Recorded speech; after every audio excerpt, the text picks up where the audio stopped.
Welcome to the Two Boots Word Vault podcast. This episode is a story from the Metis people. I told it to the Fifth Direction Men's Elder Circle on November 1st, 2025. Well, I want to tell this story. Now, last month, if you remember, my son Jesse was with us. He reminded me after our time together.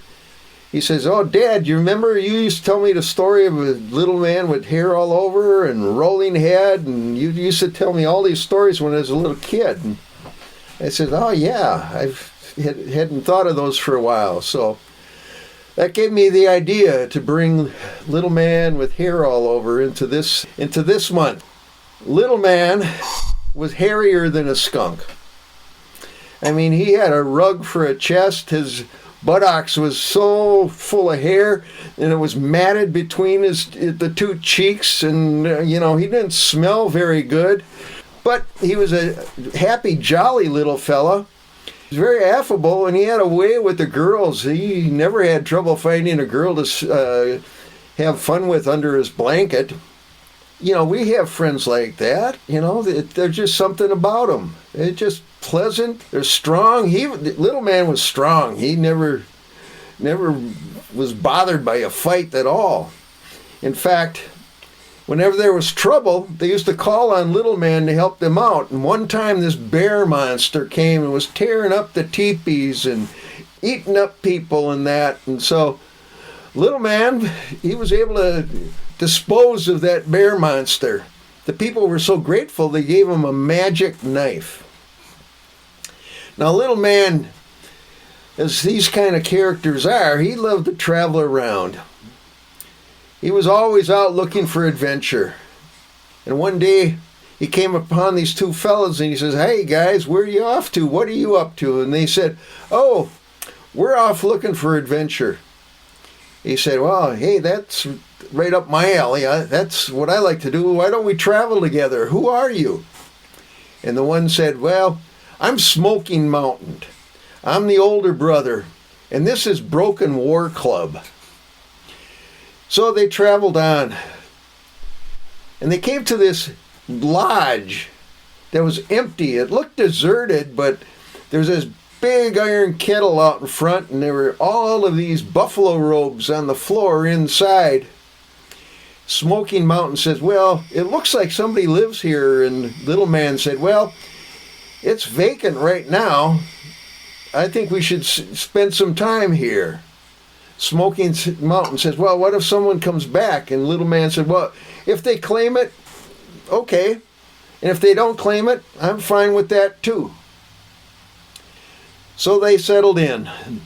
The next morning, little man says, "Hey, Broken Club, why don't you stay and cook us some supper while Smoky Mountain and I go out and do some hunting? There's a whole rack of jerked meat outside, and you got something to work with, and we'll come back." And when they came back in the evening, there was Broken War Club under a buffalo robe, and he was moaning and groaning, and he hadn't cooked anything to eat. And so they ended up eating cold jerk meat. The next morning, little man said, "Well, Smoking Mountain, why don't you stay and cook something, and Broken War Club and I will go out, we'll hunt." So they went out and hunted, came back, and once again there was Smoking Mountain under a buffalo robe, and he was moaning and whining and groaning and looked like he had been beat up, just as Broken War Club had looked. Little man says, "Hey, what happened?" And Smoking Mountain just laid there and moaned some more. Well, in the third morning, little man said, "Hey, why don't you two guys go hunt, and I'll stay and I'll cook some supper." When the two hunters came back in the evening, that big kettle was full of cooking food, and it smelled delicious in that teepee. And Smoking Mountain looked around and he says, "Oh, did anything happen today?" And little man said, "Oh, yeah." He says, "While I was working here, one of those buffalo robes lifted up, and out crawled this little dwarf of a man with a whip. Must have been the guy that beat the crap out of you two." And Smoking Mountain says, "Well, did he beat you up?" And little man said, "No, I killed him right away, and I threw him down a hole." Smoking Mountain went over, lifted the buffalo robe, lifted up the stone off the hole, looked down there, says, "That's one deep hole. I wonder what's down there." Little man says, "Well, we'll just tie a rope to this big kettle and we'll let you go down there and you can check it out." So they lowered Smoking Mountain down to the bottom. He looked around, pulled on the rope and said, "Get me upstairs." They pulled him out and he said, "What happened?" He said, "The kettle landed right on top of that dead dwarf. And I heard all this snuffling and snorting down there. And I just didn't feel comfortable." Broken War Club says, "Hey, I'm not afraid. Let me down there. I'll go check it out." Broken War Club was lowered down to the bottom of the pit. Went looking down and he saw this little cave tunnel there and walked back there and he heard some snorting and some scuffling and shuffling sounds. There was a big rock in front of the cave. He went back to the kettle and said, "Pull me up. I got to get out of here." They pulled him up. He reported what he had seen and heard down there, and little man says, "Okay." He says, "You two, let me down the hole." He went down to the bottom of the hole. He walked over to that tunnel and that little cave and found where that big rock was, where all this snorting and shuffling and snuffling was occurring. He rolled back the big rock. Out stepped this man monster with two heads. Man monster asked, he says, "Now, where's my son?" Little man says, "Oh, you mean that little dwarf with the whip? The one that tried to kill me? I killed him. He's back there." Well, as soon as his little man said that he had killed the son, the two-headed monster jumped at him. He was tough, but little man had his magic knife, cut off one head. Even with one head, that monster just had an incredible amount of strength and kept on fighting ferociously until little man cut off the second head. He decided he'd have to go a little deeper into that cave, and when he did, he heard some more snuffling and snorting and moving around behind another rock.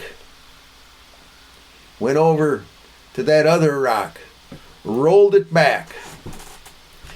Out jumped a man monster with three heads. Man monster says, "Where's my son?" Little man says, "Well, grandfather, or is it grandfathers? I killed that guy, and I killed that little dwarf. Must be your grandson, huh?" Well, at that, the three-headed monster jumped that little man. And of course they struggled. He was tough. That three-headed monster, he had tough skin. It was hard to cut through those heads, but after a long time, little man got all three heads off. And he could see that cave went in even deeper. Went back. There was another door with another rock in front of it. He rolled that rock aside. Out jumped the four-headed man monster. Well, that four-headed guy didn't even wait for any words to come out of little man's mouth. He jumped that little man right off the bat. Little man had one hell of a struggle. Now, that four-headed monster, he had four necks, and those necks were so thick and tough. They were almost like horns. They were so tough. And little man struggled and fought ferociously, and the man monster fought ferociously. And he cut one head off. After a long time, he cut the second.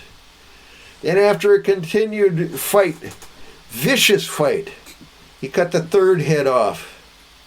With the fourth head still fighting just as viciously as the four-headed being had fought, the fourth one took a big bite out of little man's shoulder. But finally, little man was able to cut the fourth head off. He says, "Oh boy, that was really something. I'm really sweaty and tired now." And then he looked and he saw another door and another rock. And he goes, "Oh man, this is getting boring." He went over and he rolled aside the rock, but instead of snorting and snuffling and growling, he heard the sweet song of girls. He rolled that rock aside and stepped in. And there were 3 young, beautiful women. And he said, "Hey, are you related to those things I saw before that I had to fight to get in there?" They'd go, "No, no, no, no, no, no, no. They've been keeping us prisoner and having their way with us whenever they wanted. We're so glad you're here. You're a handsome little fella." "Well, I don't know if I'm handsome, but I have what it takes." And he looked around, and there were treasures in that cave. Beautiful, beautiful pieces of finery. There were wonderfully crafted weapons. There were buffalo robes. He said, "Well, girls, how about I help you get out of here?" And they were pleased with that. They says, "Oh, well, I got 2 buddies upstairs. They'll help us get out of here, and there's 3 of you and 3 of us. It makes for a good time." That sounds good to us. So they walked out. Little man with hair all over took a bundle of those precious goods and put them in the kettle. Yelled to the other guys, "Pull it on up, pull it on up." They did. He said, "Now I have 3 young, beautiful women for us. Let down that kettle." They let it down, and one after another, he sent the 3 beautiful young ladies up. He said, "Okay, let the kettle down for me." Well, Broken War Club said, "Brother, instead of pulling him all the way up, we should just leave him down there. It'd be more fun to have the 3 girls for us, and look at all these goods. Make us wealthy." Well, they had little man with hair all over halfway up, and Broken War Club started to cut the rope. Smoking Mountain said, "Well, he's been a good friend of ours. He's been good. He's done the right thing. He's been right by us. We shouldn't do that." But he was too late. Broken War Club cut the rope. It went clanking down and landed to the bottom of that hole. It stunned little man with hair all over. Broken War Club and Smoking Mountain took the girls and the goods and headed off. Little man didn't have access to a rope, didn't have a ladder, and he struggled. It took him 4 times to climb out of that hole, but he finally got out. Those no good bastards, those SOBs, I can't trust them. I gotta find them. He went out, and of course, little man with hair all over, he was a great tracker. He found their track, started to follow them. On the way, he heard other voices of people. He looked around, and there was the body of a dead elk, a big dead elk. And there was a wasp and a worm and a woodpecker, all squabbling about who should get the elk. He went over to the 3 and he said, "Hey, brothers, listen now. you're fighting over something you don't have to fight over. And he told the wasp, you have the fat. Woodpecker, you take the bones. Worm, you take the meat. And the three of them all agreed, and they said, hey, that's a great solution. And as a reward for making peace among the three of us, we give you the ability to turn into any one of us. Your body can become the body of any one of us. Use it when you can. Well, little man with hair all over continued tracking, and he came upon a lodge in a clearing in the middle of the forest. And he could hear the voices, and he turned himself into a woodpecker. He flew up onto the highest pole above the smoke hole, and he looked down and he could see. He said, there they are, those two brothers and those three girls, those three pretty maids. And he could hear the boldest of the maids saying, you two guys, you should not have left that little man down in that hole. He was a great little one. He's the one that saved us. He's the one that did all the work. It wasn't right to leave him there. Well, little man turned himself into a wasp, flew down onto her shoulder. Now nobody else could see him there. And they continued to talk about this. And Broken War Club is laughing. He says, it was so fun to hear that little man squeal and complain down at the bottom of the hole. And little man with hair all over thought to himself, I don't remember squealing and complaining. Instantly turned himself back into his human form. And he immediately slit the throat of Broken War Club. And he took Smoky Mountain by the back of his head, grabbed his hair, kicked him in the rear end, and said, you should have had control over your younger brother. Now get out of here, and don't ever let me see you again, or you're going to come to the same fate that your brother did. And he looked at the three maids, and he says, well, gals, I might not be big, but I can handle 3 wives. You know, even though I'm small in stature, not every part of me is small. If you agree to marry me, I can take care of all 3 of you. I can please you all, and I'll make sure you have enough to eat, enough material to make a home. They all agreed. They went, set up home. They had a wonderful time. Little man with his 3 wives, always bringing back enough food, always supplying enough buffalo hides for the teepee, robes for the blankets. Went on for quite a while, but, little man with hair all over, he liked to roam around a little bit. He liked some adventure, and after a while, he told the 3 girls, he said, my nature says I have to move around a little bit. I've left you a lot of meat and a lot of robes, and I have to go away for a while, but it won't be long. I'll come back. You have plenty to sustain yourself here. So he went off.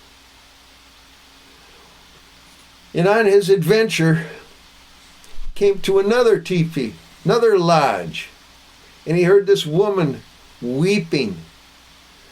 He went inside that lodge, and there was another beautiful woman weeping there. And he said, well, what's the problem, pretty one? She said, well, I'm being held here by this terrible water monster. He said, I've dealt with monsters before. I can handle him. She says, oh, no, not this one. If you kill him, he'll just come back to life. And I don't know how to kill him. And he says, well, if you can find the secret, I'll kill him, and you can become my wife. I've got 3 wives at home, but I can handle a 4th. I can please a 4th one. She says, well, I really don't know, but when he comes back, I'll ask and I'll see if I can find out how you might kill him. Now go hide over there. So he went and hid. When that slimy old water monster came back that evening, he brought back some antelope, threw it to her and says, here's your food, cook it up and eat it. I've had a tough day, but I found a human being that I didn't like, and I had him for dinner. I'm full. So she started cooking the antelope.